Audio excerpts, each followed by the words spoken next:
கிரியைகளுக்கு நிச்சயமாய் பலன் உண்டு. நாம் உபவாச ஜபத்தில் அநேக காரியத்தை நம்ம ஜெபித்துட்டே இருக்கிறோம். அதற்கான கிரியைகளை ஆண்டவர் கொஞ்சம் கொஞ்சமாக நடத்திக்கிட்டே வர்றார். அப்போ நம்ம தொடர்ந்து ஜெபிக்கும்போது அந்த கிரியைகளுக்கு ஆண்டவர் பலன் கொடுப்பார். அப்போ உங்களுடைய ஒவ்வொருவருடைய கிரியைகளுக்கும், என்னுடைய கிரியைகளுக்கும், மற்ற இந்த மனுஷருடைய எல்லா கிரியைகளுக்கும் இந்த உலகத்தில் பலன் உண்டு. வேலை செய்கிறவன், கூலியாளாக வேலைக்கு போகிறவங்க என்ன செய்கிறாங்க? வேலை செய்கிறாங்க. அவங்களுக்கு பலனாக என்ன கொடுக்குறாங்க? சம்பளம் கொடுக்குறாங்க. சம்பளம் இல்லாமல் நான் வேலை செஞ்சுட்டு வரேன்னு சொல்லிட்டு வருவோமா? அப்போது ஒரு பலனை எதிர்பார்த்து, அந்த சம்பளத்தை எதிர்பார்த்து அவன் வேலை ஆட்களாய், நம் கூலி ஆட்களாய் போய் வேலை செய்கிறதை நாம் பார்க்குறோம். அப்போ உலக மனுஷனுக்கு அந்த கிரியைக்கு பலன் இருக்குமானால், கர்த்தரால் தெரிந்து கொள்ளப்பட்ட நமக்கு, ஆண்டவர்னால் ரட்சிக்கப்பட்ட நமக்கு ஒரு கிரியைக்கு நிச்சயமாய் பலன் இருக்கும். ஆண்டவர் அப்படிப்பட்ட காரியத்தை செய்வார். ஆதாமை குறித்து நமக்கு தெரியும். தேவனாகிய கர்த்தர் ஆதாமை மண்ணினால் உருவாக்குறாரு. அவர் மண்ணினால் உருவாக்கி ஆதாமை என்ன செய்கிறாரு? தேவனாகிய கர்த்தர் அவனோடு இருந்து நிலத்தை பண்படுத்துகிறதுக்கு அவன் இடத்துல கொடுக்கிறார். அவனை கொண்டு ஆண்டவர் ஒரு கிரியையை நடப்பிக்கிறார். அப்போ முதல்ல கிரியை நடக்க வேண்டும் என்றால், நல்ல கிரியை நான் செய்யணும்னா, நல்ல செயலை நான் செய்ய வேண்டும் என்றால் தேவன் நம்மோடு கூட இருக்க வேண்டும். தேவன் நம்மோடு இருந்தால் நாம் இந்த உலகத்தை ஜெயிக்க முடியும். இந்த உலகத்தில் பெரிய ஆசீர்வாதம் என்ன தெரியுமா? நான் 4 வீடு வச்சிருக்கிறது ஆசீர்வாதம் இல்லை. எனக்கு அநேக ஆத்துமாக்கள் வைத்திருக்கிறது ஆசீர்வாதம் இல்லை. தேவனாகிய கர்த்தர் நம்மளோடு கூட இருக்கிறது தான் இந்த உலகத்திலே ஒரு பெரிய ஒரு ஆசீர்வாதம். அந்த ஆசீர்வாதத்தை ஆண்டவர் நமக்கு கொடுப்பார். இந்த தேவனாகிய கர்த்தர் ஆதாமை உருவாக்கி ஒரு தோட்டத்துக்குள்ளே விடுறாரு. அவர் விட்டுட்டு கைவிடலை. அந்த தேவனாகிய கர்த்தர் ஆதாமோடு கூட இருக்கிறார். இப்போது அவன் என்ன செய்யணும்? அந்த நிலத்தை பண்படுத்தணும். அப்படின்னா என்ன? செடிக்கு தண்ணி ஊற்றணும். அவன் வேலை என்ன? செடிக்கு தண்ணி ஊற்றணும். சில வசனங்களில் அதில் கடந்து வந்து பார்க்கும்போது அதில் சொல்கிறாரு, என்ன சொல்கிறாருன்னா, சில மிருக ஜீவன்களுக்கு பேர் வைக்கணும்னு சொல்லி. அப்போ அவனோட வேலை என்ன? மேய்க்கிறது, மிருகத்தை மேய்க்கிறது. இப்படியே அவனுடைய வேலை கிரியை போய்கிட்டே இருக்குது. நல்லா தான் இருந்தான் மனுஷன் ஆதாம்.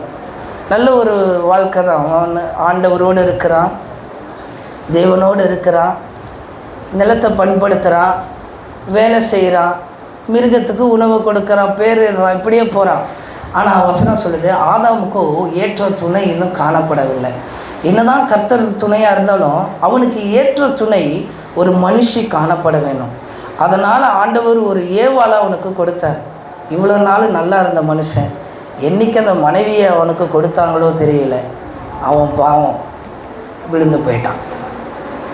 அதில் வசனம் சொல்லப்பட்டிருக்கு, முன்னாடி வரைக்கும் நல்லா இருந்தான். ஆதாம் பண்படுத்துகிறான். ஆதாம் என்ன செய்கிறான்? விலங்குக்கு பேரை வைக்கிறான். ஆதாம் கர்த்தரோடு இருக்கிறான். ஆதாம் நல்ல அற்புதமாக இருக்கிறான். ஆதாமுக்கு கர்த்தர் எப்போ அயர்ந்த நித்திரை வர பண்ணுறாரோ, ஏற்ற துணையா, அது வார்த்தையை பாருங்கள், ஏற்ற துணை, வாழ்க்கையில் ஏற்ற துணை கொடுக்குறாரு. ஏற்ற துணையை வாழ்க்கைக்குள்ளே வந்த உடனே ஆரம்ப காலத்தில் நல்லா தான் இருந்தான், நல்லா தான் போய்கிட்டு இருந்தது. ஆனால் ஸ்திரீயானவள் பலவீனமான பாண்டமாக இருக்கிறார் என்று வசனம் சொல்லப்பட்டிருக்கிறது. அதனால் யார்கிட்ட விளம்பரம் பண்ணால் யாரை பிடிக்கணும்னு சொல்லி பிசாசுக்கு தெரியும். இந்த பிசாசு சர்பத்தின் ரூபத்தில் உள்ளே போய் முதல்ல யாரை கை வைக்கிறான்? ஒய்ஃபை கை வைக்கிறான். இன்றைக்கி நம்மளுடைய குடும்பத்தில் சில கிரியைகள் இருக்கிறது, சில காரியங்கள் நம்ம குடும்பத்தில் இருக்கிறது. அது நற்கிரியையாய் நம்ம இருக்கணும். இந்த நல்ல செயல்களை நம்ம குடும்பத்தில் செய்ய விடாதபடி பிசாசானவன் யாரை வருகிறானா? முதல்ல ஸ்திரீயின் இடத்துல வருகிறான். அவன் எப்படி கேட்குறானா? அழகாக பிசாசு கேட்குற வார்த்தை அவ்வளோ அழகாக இருக்கும். அதில் அப்படியே விலகி போகிற மாதிரி கேட்குறான். இந்த பழத்தை சாப்பிட வேண்டாம் என்று சொன்னது உண்டோ அப்படின்னு சொல்லி அழகாக கேட்குறான். இந்த புடவையை வாங்க வேணான்னு சொன்னாங்களோ, இந்த கலர் துணியை வாங்க வேணான்னு சொன்னாங்களோ, இந்த ட்ரெஸ்ஸை ஆர்டர் பண்ண வேண்டாம்னு சொன்னாங்களோ, பிசாசு சொல்லும்போதெல்லாம் அப்படி தான் இருக்கும். அப்போ என்ன செய்வாங்க பெண்கள்? உடனே அந்த இடத்துல ஸ்ரீ சொல்கிறா, ஆமாம் இதை சாப்பிடக்கூடாதுன்னு சொன்னாங்கன்னு, இந்த கலர் புடவையை நீ வாங்கி போட்டு பாரு அப்படின்னு இப்போ பிசாசு சொல்கிறான். இல்லை, என் தேவையான பணம் என் குடும்பத்துக்குரியதை தான் இருக்குது, நீ இதில் வாங்கி போட்டு பாரு எப்படி இருப்ப பாரு, நீ ராணி மாதிரி இருப்ப. இதே ஜென்ஸுக்கிட்ட இப்படி சொன்னாங்கன்னு வைங்களேன், அவங்க அதை பெருசாக எடுத்துக்க மாட்டாங்க, தலையை இப்படி வாரிட்டு இப்படி வந்துடுவாங்க. ஆனால் இது பெண்கள்கிட்ட இப்படிப்பட்ட வார்த்தை போயிருச்சுன்னு வைங்களேன், நீ ராணி மாதிரி இருப்ப, இதை போட்டால் நீ ராஜா மாதிரி இருப்ப, நீ உன் கணவருக்கு மேலே அதெல்லாம் இருப்ப. அதுவும் இந்த ஃபங்க்ஷன் டைம்லலாம் பார்க்குறோம், நகையை போட்டுட்டு வர்றதை பார்க்குறோம். எங்கே தான் அந்த நகையை வச்சுருப்பாங்கன்னு தெரியல. நாங்கள் ஒரு ஃபங்க்ஷனுக்கு போயிருந்தோம், எவ்வளோ நகைன்றீங்க, கிலோ கணக்கில் அதை போட்டுட்டு வராங்க. இது என்னென்னா அவங்களுக்கு ராணி மாதிரி இருக்குமா. அப்படி பிசாசு அவங்களுக்குள்ள நான் நகை போட்டவங்கள சொல்லலை, மீன் அப்படிலாம் வஞ்சிக்கிறான் பிசாசு. இப்போ என்ன செய்வாங்க பெண்கள், கண்ணாடி முன்னாடி போய் நிற்பாங்க, நேரமாகும் நேரமாகும் நேரமாகும் நேரமாகும் நேரமாகும்.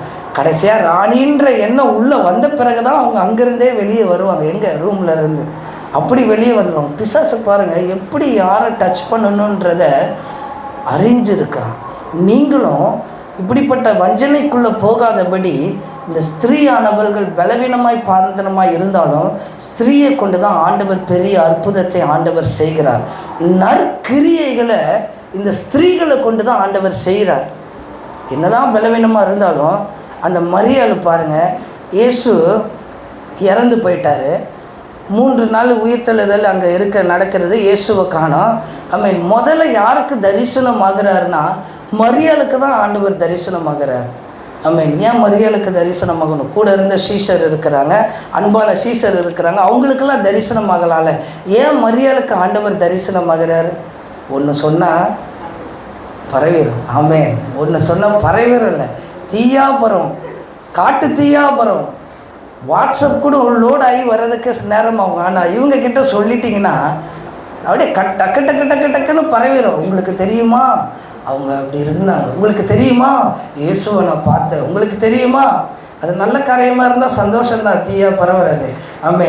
அப்படிப்பட்ட காரியங்களை பாருங்கள் எப்படி பரவுது பாருங்கள். வாட்ஸ்அப் செய்தியோடு கடன் போகிறோம், அக்கா நிஜமாக்கா அவனுக்கு தெரியாதாக்கா அப்படி சொல்லி நல்லா பரப்பி வச்சுருவாங்க. அதனால தான் இந்த ஊழியத்தில் கூட சொல்லுவாங்க, நம்ம மனைவிக்கிட்ட, நீ போய் ஏதாவது பேசுகிறாங்க நீ போய் முதல்ல பேசு அவங்கக்கிட்ட. ஏன்னா பெண்கள் சொல்லி பேசிட்டாங்கன்னா அது நல்லா பரவிடாது. நம்மளை காட்டிலும் நம்ம ஊழியம் செய்கிறது காட்டிலும் பெண்களுடைய ஊழியங்கள் அது பயங்கரமான ஒரு ஊழியங்களாக இருக்கும். அது முதல்ல இயேசு மரியாளுக்கு தான் வெளிச்சம் ஆகுறார், மரியாளுக்கு தான் ஆண்டவர் தோன்றுறார். போய் ஊரெல்லாம் என்ன செய்வான், போட்டுருவா. ஆனால் அதே பெண்கள் நற்கிரியைகளை செய்கிறதுலையும் ஆண்டவர் அவங்கள தான் பயன்படுத்துகிறார். அந்த கிரியைகளுக்கு ஆண்டவர் பலன் கொடுக்கிறார். அதனால தான் ராகாப் என்கிற ஒரு வேசி இருக்கிறார். அவளுடைய வேலை விபச்சாரம் பண்ணுறது, அவளுடைய வேலை வேசித்தனம் பண்ணுறது. விபச்சாரம்னா என்னன்னு தெரியும், விபச்சார பாவம் என்னன்னு தெரியும். அவங்க பணத்துக்காக வேசித்தனம் விபச்சாரம் பண்ணுகிற ராகாப் என்கிற ஒரு வேசி. அநேக ஸ்திரீகளை பற்றி இந்த வேதம் நமக்கு சொல்லியிருந்தாலும் ஏன் ஒரு வேசியை குறித்து ஆண்டவர் எழுதி வைத்திருக்கிறார்? ஏன்னா 2 எபிரேயரில் வாசிக்கும்போது சொல்லப்பட்டிருக்கு, அதில் யாக்கோபில் 2 தூதர்கள் வந்து வழி கேட்கும்போது அவள் ஒழித்து வைக்கிறான். அவளுக்குள்ள ஒரு நல்ல கிரியை இருக்குது. ஏன்னா அந்த 2 பேரை தேடி அந்த ராஜா அவங்கள கண்டுபிடிச்சானா அவங்கள கொண்டு போட்டுருவான். இவங்க வேவு பார்க்க வந்தவங்க, தேசத்தை சுதந்திரிக்க வேவு பார்க்க வந்தவங்க. ஆனால் இந்த வேசி என்ன செய்கிறா, அவங்கள ஒழித்து வைக்கிறார். அவளுக்குள்ளே இருந்த ஒரு நற்கிரியையை யார் பார்க்குறான்னா கர்த்தர் பார்க்கிறார். இதே இந்த உலகத்தில் பாருங்கள், இப்படிப்பட்ட ஒரு வேசியை பார்க்கும்போது என்ன சொல்லுவாங்க, அவள் ஒரு வேசி, அவள் ஒரு விபச்சாரம் செய்கிறவன். மனுஷனுடைய பார்வை அவன் முகத்தில் எப்படி இருக்கும், இவன் வேசித்தனம் பண்ணுறவன், இவன் விபச்சாரம் பண்ணுறவன் தான் நம்மளுடைய எண்ணம், மனுஷனுடைய எண்ணம் வரும். ஆனால் கர்த்தருடைய பார்வை அவங்க மேலே எப்படி இருக்குன்னா, அவளை வேசியாக பார்க்கலை, அவளை விபச்சாரியாக பார்க்கலை. ஆண்டவர் அவளை அன்பான ஒரு ஆத்மாவை அவள் பார்க்கிறார். கல்லெறிகிறதுக்கு முதல்ல ஓடி வரான், எதுக்கு? தப்பு செஞ்சிட்டாலாம். அதனால தான் ஆண்டவர் கேட்குறார், உங்களில் யாராவது தப்பு இல்லாதவன் நீ அடி பார்ப்போம் அப்படின்றார். எல்லாருக்குள்ளேயும் ஒரு ஓட்டை இருக்குது. அதை வச்சுட்டு இந்த வேசிக்கிட்ட அவங்க என்ன செய்கிறாங்க, விபச்சாரி கையும் களவாக பிடிக்கப்பட்ட அந்த விபச்சாரியை கல்லெறிகிறதுக்கு காத்துக்கிட்டு இருக்கிறாங்க. ஆனால் இயேசு அந்த விபச்சாரியை பற்றி சொல்கிறாரு, உன்னை அடிக்க வந்தவங்க போயிட்டாங்களான்னு கேட்குறாரு. ஆமாம் போதகரே போயிட்டாங்க. உன்னை குற்றம் சாட்டினவங்க போயிட்டாங்களா? போயிட்டாங்க. இன்றைக்கி நம்மளை குற்றம் சாட்டுகிறவங்க, நம்ம செய்கிற பாவத்தையும் குற்றத்தையும் சொல்லி காட்டுகிறவங்க தான் இந்த உலகம். மனுஷன் முகத்தை தான் பார்ப்பான். நான் சொல்லலை, வேத வசனம் சொல்லுது. அவங்க முகத்தை தான் பார்ப்பான். எந்த பையன் தாடி வச்சிருக்கிறான், இவன் எங்கே போய் ஊழியம் செய்வானாங்க? இந்த பையன் இப்படி இருக்கிறான், தோற்றமே நல்லா இல்லை, இவன் எங்கே ஊழியம் செய்வான்? மனுஷருடைய முகம், மனுஷருடைய குணம் முகத்தை தான் பார்க்கும். ஆனால் கர்த்தருடைய காரியம் இருதயத்தை பார்க்கும். நீங்கள் எப்படிப்பட்டவங்க, உங்களுக்குள்ளே இருக்கிற நற்கிரியை என்னன்னு சொல்லி அதை தான் யார் பார்க்கிறா? கர்த்தர் பார்க்கிறவராக இருக்கிறார். அந்த தேவன் தான் உங்களோடு கூட இருக்கிறார். அப்போ ஆண்டவர் சொல்கிறார், இனி நீ பாவம் செய்யாத, நீ போன்னு சொல்லி ஆண்டவர் அந்த விபச்சாரம் மேலே இரக்கமாக இருக்கிறார். இந்த ராகாப்புனுடைய நற்கிரியை வேத புஸ்தகத்தில் எழுதப்பட்டிருக்கு.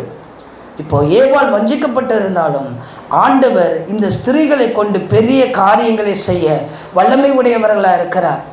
ஒரு நற்கிரியையை ஒரு ஸ்திரீ செய்கிறார். வேதாகமத்தில் நாம் அதை வாசிப்போம். மார்க் எழுதின சுவிசேஷம் 14வது அதிகாரம் அதனுடைய 3வது வசனத்தை எடுத்து வாசிப்போம்.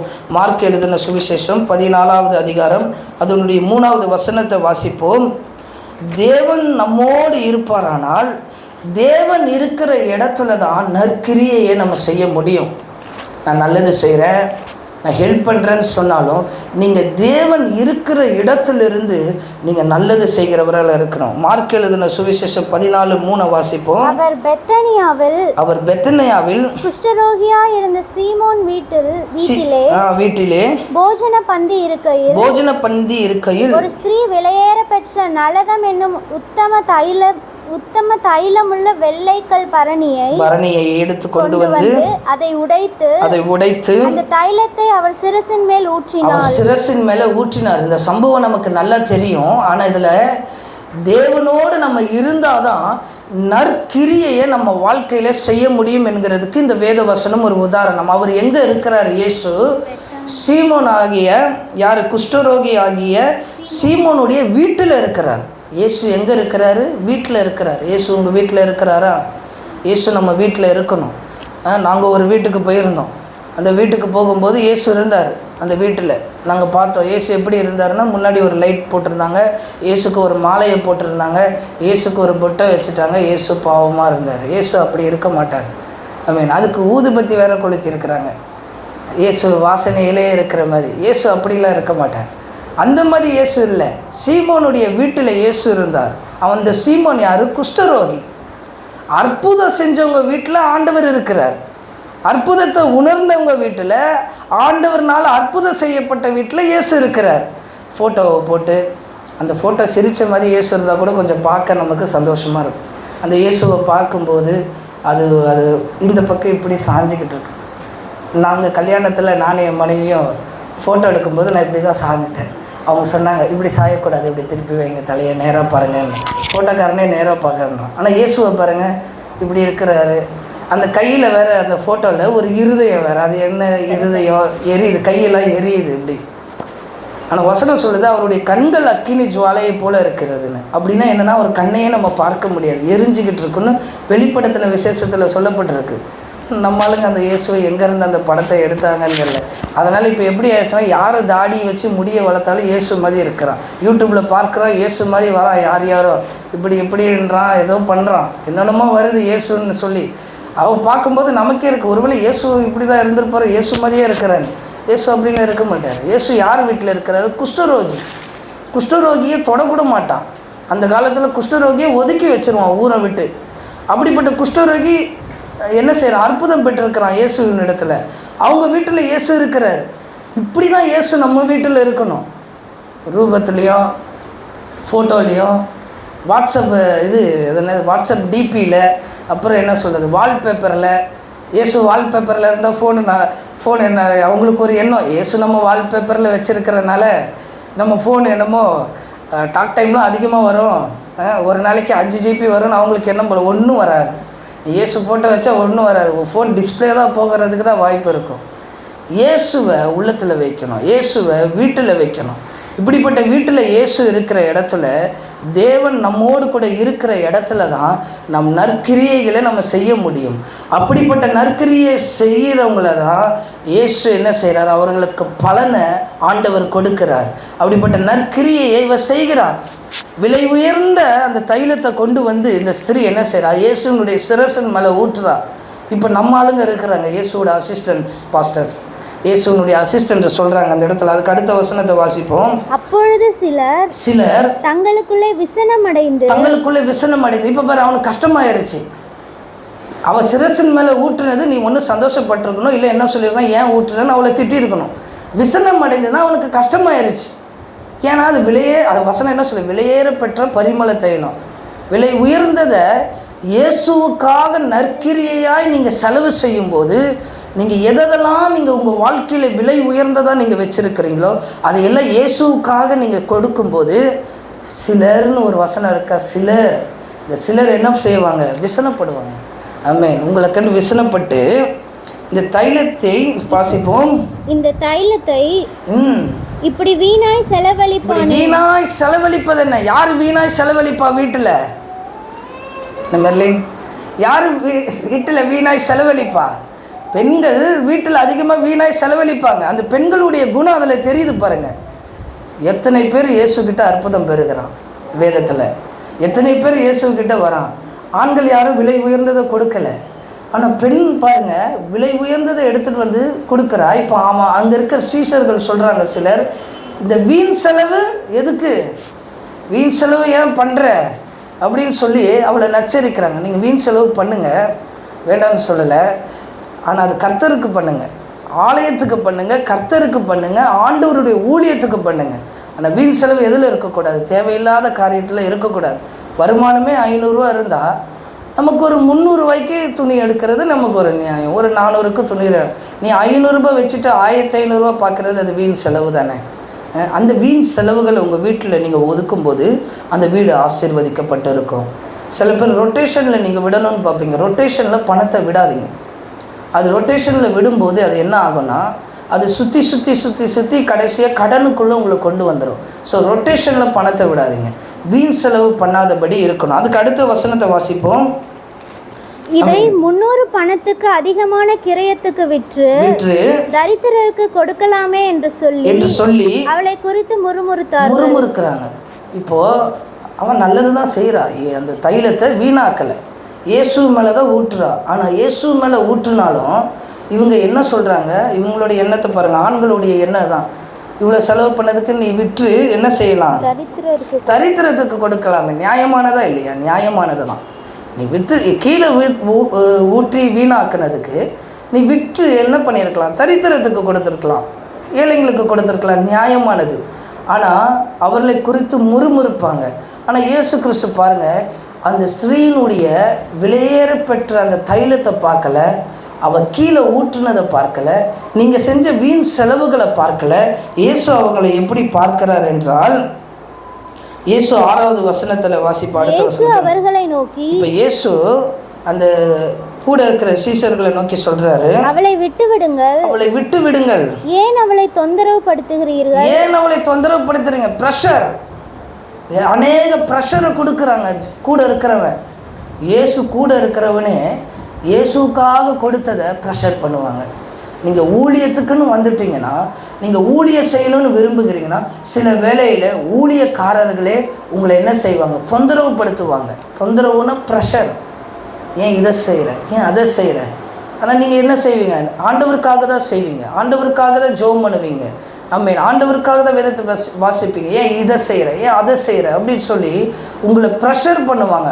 ஆனாலும் இயேசு கிறிஸ்து என்ன சொல்லுகிறார், என்னிடத்தில் நற்கிரியையை செய்திருக்கிறாள், என்னிடத்துல அவ என்ன செய்கிறார், நற்கிரியையை அவ செய்திருக்கிறார், அவளுக்கான பலனை ஆண்டவர் கொடுப்பார்.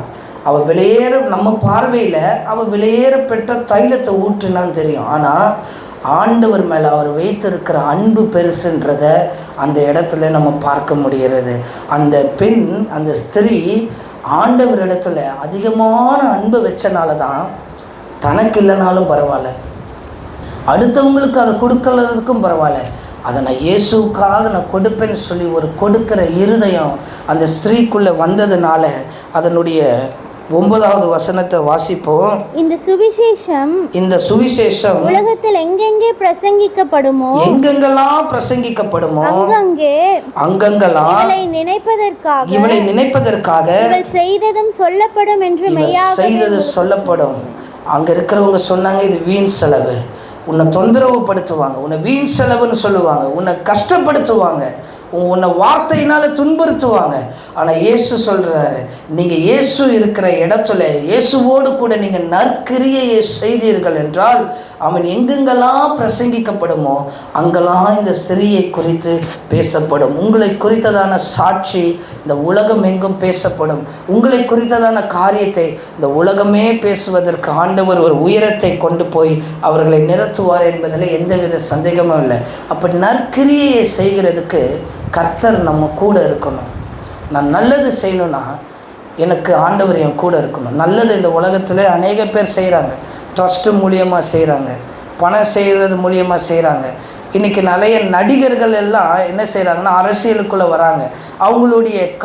அவங்கள போய் கேட்குறாங்க, நீங்கள் ஏன் நடிக்கிறதை விட்டுட்டு அரசியலுக்கு வரீங்கன்னா அவங்க சொல்கிற காரியம் என்னென்னா, நான் நல்லது செய்ய போகிறேன் ஜனங்களுக்கு. அப்போது ஜனத்துக்கு நல்லது செய்வதற்கு யாரோ வருகிறாங்க. ஆனால் நற்கிரியையை நம்ம செய்கிறதுக்கு தேவனால் அழைக்கப்பட்ட, தேவனால் தெரிந்து கொள்ளப்பட்ட, தேவனுடைய பாத்திரமாக நம்ம இருக்கிற அவர்களைப் போல நம் நல்லது செய்கிறவர்கள் அல்ல, தேவனோடு கூட நாம் நற்கிரியைகளை செய்கிறவர்களாக நம்ம இருக்க வேண்டும். யோசுவாவை குறித்து நமக்கு தெரியும். அங்கே மோசே கூட ஆண்டவர் இருந்து பெரிய காரியத்தை செய்கிறார், இஸ்ரவேல் ஜனங்களை வழி நடத்தி வரார். இப்போது அவருக்குள்ளே இருக்கிற அந்த ஹேண்டில், அந்த பெரிய ஜனங்களை வழி நடத்தி வந்த லீடர்ஷிப், தலைமைத்துவம் யோசுவாவின் இடத்துல இப்போ இந்த லீடர்ஷிப் கொடுக்குறாங்க. இப்போ இந்த யோசுவா என்ன செய்யணும், அதை ஹேண்டில் பண்ணணும். அப்போது ஆண்டவர் சொல்கிறார், நான் உன்னோடு கூட இருப்பேன்னு சொல்லி ஆண்டவர் சொல்கிறார். இப்போ ஆண்டவர் என்ன செய்கிறாரு, உங்களோடு கூட இருப்பேன் என்று சொல்லி ஆண்டவர் சொல்கிறார். இப்போ யோசுவாவோடு கூட ஆண்டவர் இருக்கிறாருன்னா, அந்த யோசுவா அதிகாரத்துக்கு ஃபுல்லாக பார்க்கும்போது ஆண்டவர் அவனோடு இருந்ததுனால அவன் பல யுத்தங்களை மேற்கொண்டு தேசத்தை சுதந்திரிக்கிறவனாக இருந்தான். அந்த தேவன் உங்களோடு இருப்பார் என்றால் நீங்கள் நற்கிரியை செய்து தேசத்தை சுதந்திரிப்பீர்கள். நீ போகிற இடமெல்லாம் உன் தேவனாகிய கர்த்தர் உன்னோடு கூட வருவார். நீங்கள் போய் கடையில் நிற்கும்போது ஒரு மாற்றம் இருக்கும், நீங்கள் போய் ஜனங்களிடத்தில் பேசும்போது ஒரு மாற்றம் இருக்கும். நாங்கள் அநேக காரியம் கடைக்கு போனாலும் நானே மனைவி ஜோம் பண்ணிட்டு தான் போவோம், சின்ன ஒரு கடைக்கு தான் போவோம், ஆனாலும் ஜெபித்துட்டு தான் போவோம். அந்த காரியம் நமக்கு ஜெயமாய் மாறும். ஆண்டவர் அப்படி மாற்றுவார். இப்படி நற்கிரியை நாம் செய்யும்போது நிச்சயமாக ஆண்டவர் உங்களுக்கு பலனை கொடுப்பார். அந்த பலன் எங்கேருந்து வரும்னா, நீங்கள் தேவனோடு கூட இருப்பீர்கள் என்றால், தேவன் உங்களோடு கூட இருப்பார் என்றால், அந்த நற்கிரியை நீங்கள் செய்யும்போது உங்கள் கிரியைகளுக்கு ஆண்டவர் பலன் கொடுப்பார் என்று ஆண்டவர் சொல்லுகிறார். அதே போல் யோசுவாவோடு ஆண்டவர் இருந்தது போல தாவீதோடு கூட ஆண்டவர் இருக்கிறார். அந்த தாவீதோடு கூட ஆண்டவர் சேனைகளின் கர்த்தர் அவனோடு கூட இருக்கிறதுனால அவன் என்ன ஆகுறானா, நாளுக்கு நாள் விருத்தி அடைஞ்சிக்கிட்டே வரான்னு சொல்லி வேத வசனம் சொல்லுகிறது. இதெல்லாம் வேத வசனம் தெரியும், இருந்தாலும் நான் அதை சொல்லிட்டு கடந்து போகிறேன். அப்போது தாவீது நாளுக்கு நாள் தனக்குள்ளே விருத்தி அடைஞ்சிக்கிட்டே இருக்கிறான், நாளுக்கு நாள் பெருசாகப்பட்டு கொண்டே வருகிறான். நீங்களும் நாளுக்கு நாள் ஒரே நிலைமையில் இருக்கக்கூடாது, நீங்களும் நல்ல நிலைமைக்கு வரணும். இயேசு அதை தான் விரும்புவார். வெறும் சீசராக மட்டும் இயேசு வைக்கலை. என்னை காட்டிலும் அதிகமான அற்புதங்களை நீங்கள் என்ன செய்வீங்க இயேசுவை காட்டிலும். அப்போது நாளுக்கு நாள் நம்ம விருத்தி அடையணும். சீஷர்கள் அப்படி விருத்தி அடைந்தாங்க. இன்றைக்கி ஊழியர்கள் கூட வைத்திருக்கிறவங்கள வளர்த்து விட மாட்டாங்க. சரி, அது வேறு காரியம். கூட இருக்கிறவங்கள வளர்க்க மாட்டாங்க. உலகம் அப்படி இருக்குது. ஆனாலும் கர்த்தர் என்ன சொல்லுகிறார் என்றால், நான் கூட இருக்கிறேன்னு சொல்கிறார். யோசுவாவோடு கூட இருந்த தேவன் உங்களோடு கூட இருப்பார். உங்கள் வீட்டில் இயேசு இருக்கணும், உங்கள் வீட்டில் இயேசு தங்கி இருக்கணும். இப்போ ஜெபம் பண்ணணும். எங்கள் வீட்டை நாங்கள் வேலி அடைச்சி ஜெபிக்கிறோம், எங்கள் வீட்டில் இயேசுவை நீங்கள் தங்கி இருங்கன்னு சொல்லும்போது நற்கிரியை உங்கள் வீட்டுக்குள்ளே இருந்து ஆண்டவர் தொடர்ந்து செயல்படுத்த வல்லமை உடையவராக இருப்பார். அதே போல் அப்போஸ்தலரில் ஒரு ஸ்திரியை குறித்து நம்ம பார்க்குறோம். ஆமென். அதில் அப்போஸ்தலர் 9:36 வாசித்தோன்னா தபித்தாள் சொல்லி ஒரு ஸ்திரீ இருக்கிறாங்க. இவங்க என்ன செய்கிறார்கள் என்றால், நற்கிரியையை இவங்க எப்படி செய்கிறாங்கன்னா, தான தர்மம் மூலியமாய் இவங்க நற்கு கிரியைகளை இவங்க வாழ்க்கையில் இந்த ஸ்திரீ செய்கிறாங்க. அப்போது ஆதாமில் ஏவாள் இடத்துல பிசாசு வஞ்சிக்கப்பட்டு விழுந்து போனாலும் சில ஸ்திரீகளை கொண்டு ஆண்டவர் நற்கிரியைகளை அங்கே செய்கிறவர்களாக இருக்கிறாங்க. அப்போஸ்தலர் 9:36 வாசிப்போம். யோப்பா பட்டணத்தில் கிரேக்கு பாஷையிலே தொற்கால் என்று அர்த்தம் கொள்ளும் தபித்தாள் என்னும் பெயருடைய ஒரு சீஷி இருந்தாள். அவள் நற்கிரியைகளையும் தர்மங்களையும் மிகுதியாய் செய்து கொண்டு வந்தார் இந்த தபித்தாள். அதனால தான் இந்த தபித்தாளை குறித்து வேதத்தில் அடையாளப்படுத்தப்பட்டிருக்கு. யார் யாரெல்லாம் நற்கிரியைகளை செய்கிறாங்களோ, நல்ல செயல்களை செய்கிறார்களோ, அந்த ஸ்திரீகளுடைய பெயர்கள் எல்லாம் இந்த வேதத்தில் எழுதப்பட்டிருக்கிறது. ஆண்டவர் அப்படி நீங்கள் நற்கிரியைகளை உங்கள் வாழ்க்கையில் நீங்கள் செய்யும்போது ஆண்டவர் உங்களோடு கூட இருந்து உங்களை பெரிய ஒரு இடத்துக்கு ஆண்டவர் கொண்டு போவார், உங்களை ஆசீர்வதிப்பார். அப்போது நாம் எப்படிப்பட்ட செயலை செய்யணும்னா, தேவனுக்கு ஏற்ற கிரியையை நம்ம செய்யணும். ஆண்டவர் விரும்புகிறத தான் நம்ம செய்யணும். கிரியையில் 2 வகை கிரியை இருக்குது. நற்கிரியை இருக்குது, துர்க்கிரியை இருக்குது. வேதத்தில் வசனம் அதுக்கு அடையாளமாக இருக்குது. சாலமோன் பிரசங்கி எழுதும்போது சொல்கிறார், சூரியனுக்கு கீழே எடுக்கிற பிரயாசம் எல்லா கிரியைகளும் மாயைன்னு சொல்கிறார். அவர் இன்னொரு இடத்துல யோபு சொல்லும்போது சொல்கிறாரு, துர்க்கிரியையும் நீதிமானுக்கு கொடுக்கப்படுகிறதா, நீதிமான் செய்கிற கிரியையும் துர்க்கிரியையும் நல்லவங்களுக்கு கொடுக்கப்படுகிறது. அப்போ எல்லாமே இந்த உலகத்தில் எப்படி இருக்குன்னா, ஒரே மாதிரி தான் இருக்கும். கெட்டவங்களுக்கு ஆண்டவர் கொடுக்கிறாரு, நல்லவங்களுக்கு ஆண்டவர் கொடுக்கிறாரு. ஆனால் நீங்கள் எடுக்கிற கிரியை நற்கிரியையாக இருக்கணும். உங்கள் கிரியைகளுக்கு ஆண்டவர் பலன் கொடுப்பார். அதுதான் ஆசீர்வாதம். அதுக்கான பலனை நிச்சயமாய் பார்ப்பதற்கு ஆண்டவர் உதவி செய்வார். பைபிள் காலேஜ் நான் சொல்லியிருப்பேன், இருந்தாலும் சொல்கிறேன். வேதாகம கல்லூரியில் நான் படிக்கும்போது ஏற்ற துணைக்காக நான் ஜெபிப்பேன். எனக்கு ஜெபத்தை சொல்லிக் கொடுத்த என்னுடைய சீனியர் பாஸ்டர் ஒருத்தர், நீ ஏற்ற துணைக்காக ஜெபம் பண்ணணும்னு சொன்னார். அப்போ நான் ஏற்ற துணைக்காக ஜெபிப்பேன். அப்போ என்னை எல்லாம் கிண்டல் பண்ணுவாங்க, என்னடா பைபிள் காலேஜ் வந்துட்டு பொண்ணுக்காக ஜெபம் பண்ணுறியா, நீ உனக்கு என்ன பொண்ணு கேட்குது, பைபிள் காலேஜ் வந்தால் நீ என்ன பண்ணணும், ஆண்டவருக்காக ஜெபம் பண்ணணும், நீ என்ன இதுக்காக ஜெபிக்கிற அப்படின்னு சொல்லுவாங்க. ஆனால் எனக்கு சொல்லிக் கொடுத்த மூத்த போதகர்கள் என்ன சொன்னாங்க, நீ ஏற்ற துணைக்காக என்ன செய்யணும், ஜெபம் பண்ணணும், அவங்க தான் உன்னோட கூட இணைவாங்க, ஆண்டவர் ஏற்ற துணையை உண்டு பண்ணியிருக்கிறார் சொல்லி நான் இதுக்காக ஜெபம் பண்ணிக்கிட்டே இருந்தேன். ஆண்டவர் ஒரு நாள் என்ன அசிஸ்டண்ட்டாக பொள்ளாச்சிக்கு போ அப்படின்னு சொல்லிட்டாரு. நான் ஜெபம் பண்ணேன் ஒரு நாள் நைட்டு ஃபுல்லாக, நான் பொள்ளாச்சிக்கு போக மாட்டேன், நாங்கள் அனுப்பாதீங்க ஆண்டவரே, ஊழியத்துக்கே நாங்கள் போக சொல்லிட்டார் ஆண்டவர், அசிஸ்டண்ட்டாக அங்கே போட்டிருக்கு போங்க. நான் போகவே மாட்டேன்னு நான் நைட்டெல்லாம் ஜெபம் பண்ணேன். ஆண்டவர் எல்லாத்தையும் ஜெபம் பண்ணிவிட்டு விடிய காலம் சரி படுக்கலான்ட்டு படுக்கிறேன். அப்போ ஆண்டவர் பேசுகிறாரு, நீ போகணும். அவ்வளோ மணி நேரம் ஜெபம் பண்ணி ஆண்டவர் சொன்ன ஒரே வார்த்தை, நான் வேண்டான்னு ஜெபம் பண்ணேன். ஆண்டவர் நீ போன்னு சொன்னார். சரி, ஆண்டவருடைய வார்த்தையை கீழ்பட்டு போனால் ஆண்டவர் சொன்னார், உனக்கு ஏற்ற ஆசீர்வாதத்தை அங்கே கொடுப்பேன். அப்போ தான் அங்கே அசிஸ்டண்ட்டாக போய் நாங்கள் ஒரு போதகர் அம்மா கிட்டே நாங்கள் உதவி போதகராக வேலை செய்யும்போது அப்போ தான் அந்த ஏற்ற துணையாக ஆண்டவர் என்னுடைய மனைவியை அங்கே காண்பித்தார். ஏற்றபடியே ஆண்டவர் அந்த தரிசனத்தின்படி ஜெபித்தபடியே இன்றைக்கி ஏற்ற துணையை ஆண்டவர் கொடுத்துருக்கிறார். இப்போ நாங்கள் 2 பேரும் இணைந்தது காரணம் என்னென்னா, ஆண்டவருடைய திருவுளமான சித்தம் தான் அது. ஆண்டவர் கருத்தில் அது ஒப்பு கொடுக்கும்போது ஆண்டவர் இணைக்கிறார். இன்றைக்கு இந்த ஊழியத்தில் நற்கிரியைகளை நாங்கள் செய்வதற்கு எங்களுடைய மனசு என்ன செய்கிறது, ஒத்து போகிறது. 2 பேரும் ஒரு மனமாக இருக்கிறோம். இந்த ஊழியத்தை குறித்தும் தரிசனத்தை குறித்தும் அழைப்பு குறித்தும் ஆண்டவரிடத்தில் வேலை செய்கிறது குறித்தும் எல்லாவற்றையும் குறித்தும் நாங்கள் ஒரு மனமாக இருக்கிறோம். நான் ஒரு பக்கம் போய் என் மனைவி ஒரு பக்கம் போயிருந்தால் அந்த ஊழியம் நல்லா இருக்காது. நான் நற்கிரியை செய்யணும்னு நினைக்கும் போது அவங்க வேண்டான்னு சொல்லும்போது, அவங்க நற்கிரியை செய்யும்போது நான் வேண்டான்னு சொல்லும்போது அது நல்லா இருக்காது. அப்போ ஆண்டவர் எப்படி கொடுக்கிறார், இணைந்ததாய் ஏற்ற துணையாக ஆண்டவர் ஒன்று பண்ணுகிறார்.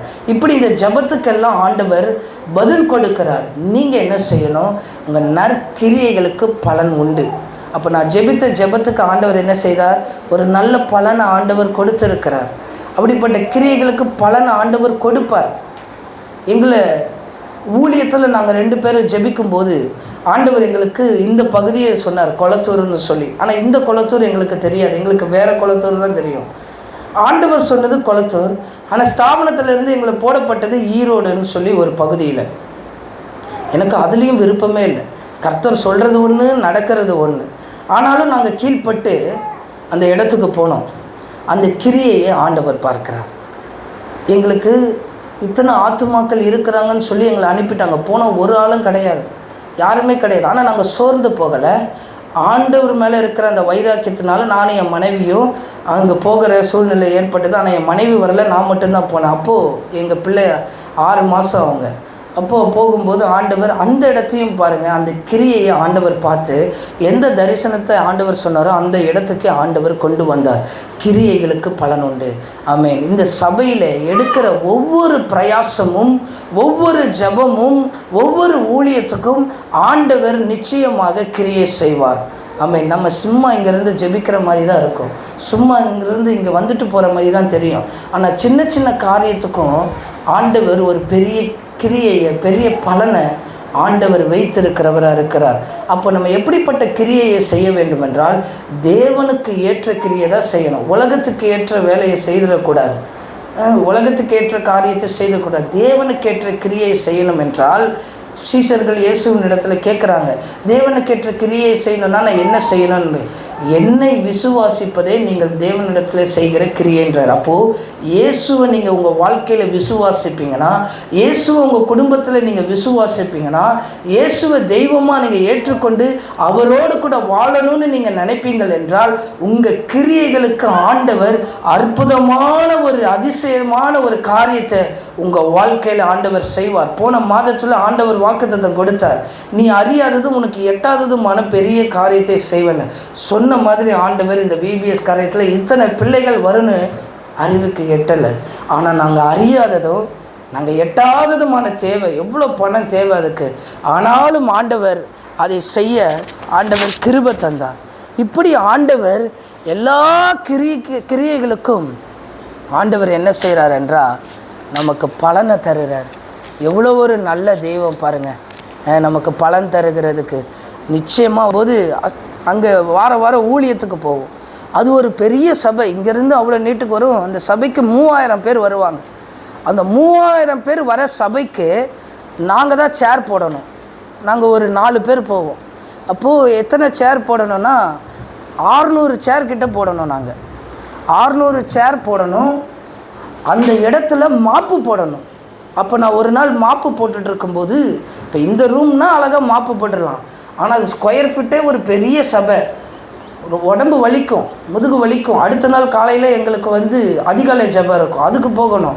அப்போ அந்த இடத்துல மாப்பு போடும்போது நான் கஷ்டப்பட்டு போட்டேன். என்னடா இவங்க சும்மா நேற்று தானடா போட்டேன், என்னடா மறுபடியும் போட சொல்கிறாங்கன்னு சொல்லும்போது என்னோடு ஒரு வாலிபர் சொன்னார், நீ அப்படி நினைக்காத ஜான்சன், நீங்கள் மாப்பு போடுறது பரலோகத்துக்கு வேலை செய்கிற, நீ மாப்பு போடுற இடத்துல, நீ சேர் தொடச்சி வைக்கிற இடத்துல ஒரு ஆத்துமா இங்கே உட்காருது.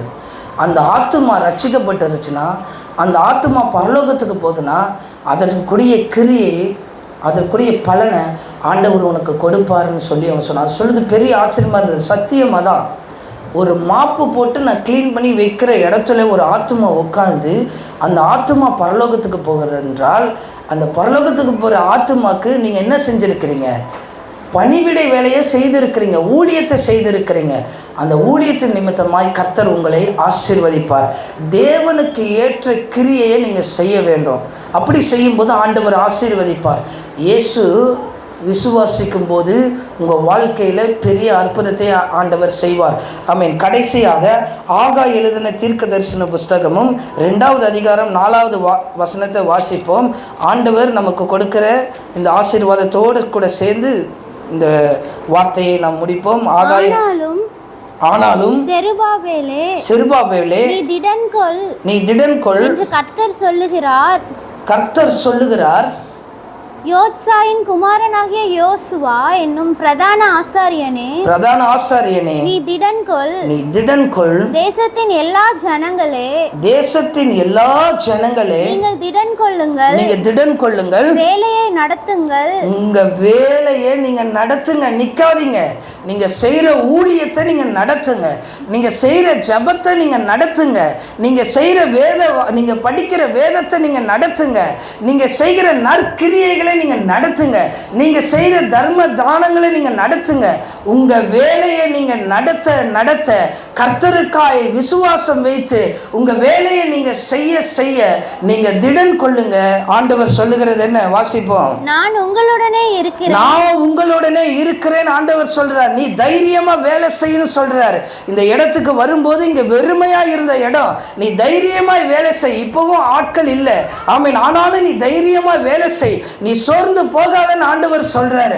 ஆனாலும் நீ தைரியமா இரு, நீ திடன் கொள்ளு, போல்டா இரு, நீ சோர்ந்து போகாத. நீ இயேசுவின் மேல விசுவாசம் வைத்து உன் வாழ்க்கையில நீ முன்னாடி நடந்து போகும்போது, உன் குடும்பத்தோடு நீ நடந்து போகும்போது ஆண்டவர் உங்களை கொண்டு பெரிய காரியத்தை செய்வார். உன் தேவனாகிய கர்த்தர் உன்னோடு கூட இருப்பார்.